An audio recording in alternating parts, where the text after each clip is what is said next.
சின்ன கதை சொல்லட்டுமா? ஆக்சுவலி ஒரு கோவில் கட்டும்போது, அங்கே நெறைய கல் எடுத்துகிட்டு வந்து வச்சாங்களாம். கோவில் கட்டுவதற்காக சிற்பம் செய்ய, படிக்கட்டு கட்ட அந்த மாரி நெறைய கல் தேவைப்படும் இல்லையா? அப்போ ஒரு கல் குவியல் அது கற்குவியல் எடுத்துகிட்டு வந்து வச்சாங்களாம். அப்போ ஆ இனி முதல்ல எந்த கல் எடுக்க போறாங்க, எந்த கல் எடுக்க போறாங்கன்னு எல்லா கல்லுக்குமே ஒரு ஆர்வமும் பேசிட்டும் இருந்துச்சாம். அப்போ முதல் ஒரு கல் எடுத்தாங்களாம்.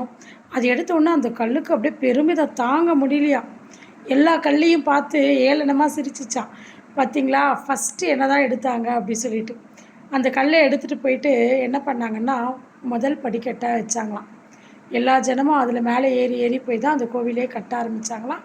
ரொம்ப அடி, உத, மிதி சொல்லிட்டு. அதுக்கப்புறமா திருப்பி 2வது கல் எடுத்தாங்களாம். அதேபோல அடுத்த படிக்கட்டு அப்படி. நெறைய கல் வந்து சிற்பமா ஆச்சாம். கொஞ்சம் கல் வந்து என்ன சொல்றது, சில குழா அந்த மாரி எல்லாமே கற்கோவிலா கல்லுலே பண்ணாங்களாம். கடைசி வரையும் ஒரு கல்ல மட்டும் தொடவே இல்லையாம். அப்ப எல்லாருமே அந்த கல்ல பார்த்து அது மத்த கல்லெல்லாம் அந்த கோவில்ல ஒரு ஒரு இடத்துல இருந்து சிற்பமா இருந்து, படிக்கட்டா இருந்து, அந்த கைப்பிடியா இருந்து, இந்த மாரி ஒவ்வொரு இடத்துல இருக்க அந்த கல்லெல்லாம் கேட்டுச்சாம்.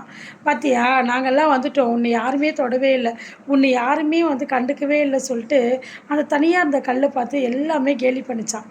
அப்புறமா கடைசியா ஒரு நாள் அந்த கல்ல எடுத்து பூஜைலாம் பண்ணாங்களாம். இந்த கல்லுங்களுக்கெல்லாம் ஆச்சரியமா, "என்ன நம்மளலாம் எடுத்து அப்படியே வச்சாங்க, இந்த கல்லுக்கு என்ன பூஜைலாம் பண்றாங்கன்னு" சொல்லிட்டு பார்த்துட்டே இருந்துச்சாம். அப்புறம் அந்த கல்ல எடுத்து பூஜைலாம் பண்ணி, அந்த கல்ல வந்து ரொம்ப தெய்வீகமான ஒரு சிலைய வடிச்சு, அத வந்து அந்த கருவறைக்குள்ள வச்சாங்களாம்.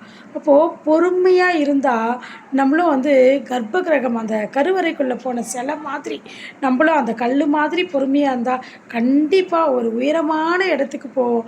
அதுக்கு நடுவுல இந்த சலசலப்புக்கெல்லாம் காது குடுத்து கேட்கவே கூடாது. என்ன மக்களே!